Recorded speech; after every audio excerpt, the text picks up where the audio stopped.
উখিয়া মহাকাল ভৈরব মন্দিরের গীতা শিক্ষা নিকেতনের উদ্যোগে একটি বৃক্ষরোপণ কর্মসূচি সফলভাবে সম্পন্ন হয়েছে।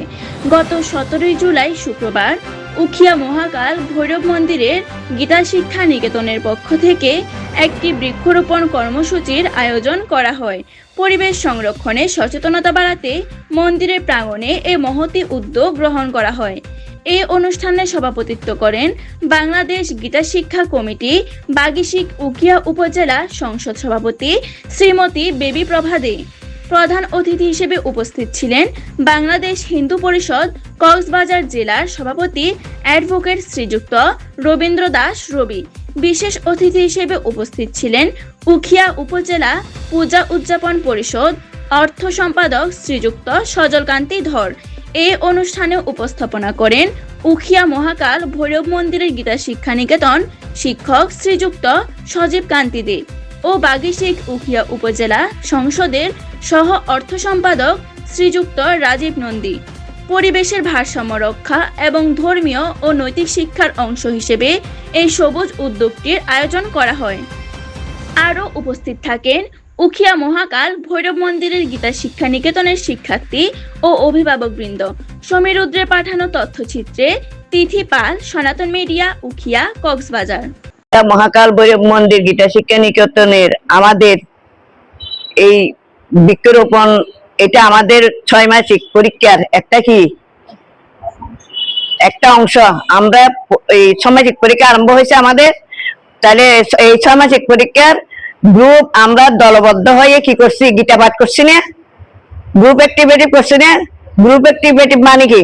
মহোদয় উপস্থিত আমার ভাই বাংলাদেশ পূজা উদযাপন পরিষদ উখিয়া উপজেলা শাখার অর্থ সম্পাদক সজল কান্তি ধর এবং অভিভাবক বৃন্দ, কচিকাচার ছেলেমেয়েরা, সবাইকে আমার ব্যক্তিগত পক্ষ থেকে নমস্কার জানাচ্ছি। গাছ লাগান, পরিবেশ বাঁচান, একটা স্লোগান আছে স্কুলে, প্রায় সময় এই স্লোগানটা হয় না? গাছ লাগান, পরিবেশ বাঁচান। পরিবেশের ভারসাম্য রক্ষার প্রধান শক্তি হচ্ছে গাছ। সেটা যে স্থানের গাছ হোক না কেন, সেটা সমুদ্রের তলদেশে যে পরজীব গুলো রয়েছে সেখানেও কিন্তু শেওলা জন্মে, সেটাও এক ধরনের গাছ। আবার কিছু পাহাড়ে দেখা যায় গাছ হয় না, সেখানে এক ধরনের গাছ হয়, এটাও এক ধরনের গাছ। আর এই যে এখানে বিভিন্ন ফলজ যে বৃক্ষরাজি রয়েছে, এইগুলো অর্থাৎ পৃথিবীতে যে রকম আছে সবগুলো আমাদের আম্মান ভারসাম্য করে। এই কারণে মোটামুটি একটা গাছ লাগানোর মতন আপনারা নিজেরা যে কোনো ভাবে একটা গাছ লাগাবেন। গাছ লাগালে একটা ভালো, আমাদের পরিবেশটা সুন্দর হবে, আমাদের বাতাস পাওয়া যাবে, আমাদের বিভিন্ন কিছু উপকৃত হয়।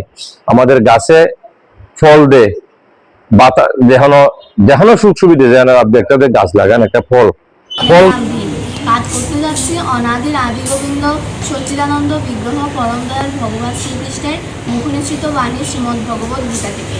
প্রথমেই গুরু বন্দনা দিয়ে শুরু করছি। অখণ্ড মণ্ডলাকারং ব্যক্তমেন চরাচরং তদ্ভুতং ঘোষিতং येन তস্मै শ্রী গুরুবে নমঃ। ওম নমো ভগবতে বাসুদেবায়। ওম নমো ভগবতে বাসুদেবায়। ওম নমো ভগবতে বাসুদেবায়।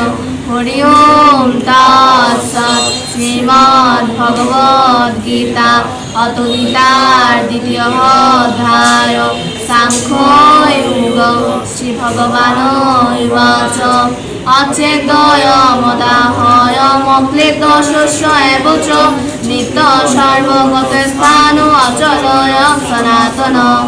শ্লোকের বাংলা অনুবাদ। এই আত্মা অচেত, অবাহ, অকৃত, অসূর্য, ইনি চিরস্থায়ী, সর্বদা স্থির, অচল, সনাতন বলিয়া কথিত হন।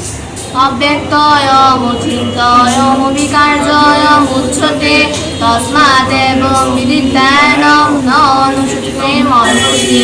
নিত্য শ্লোকের বাংলা অনুবাদ। এই আত্মা অব্যক্ত, অচিন্ত এবং অবিকার্য বলিয়া কথিত আছে, অতএব ইহাকে অনুশোচনা করিয়া বলে কোনো উচিত নহে। ওম যদস্করং পরিভ্রষ্টং মাত্রাহীনঞ্চ যদ্ভবেৎ পূর্ণং ভবতু তৎসর্বং তৎপ্রসাদাৎ। জয় গীতা। ওম জয় গীতা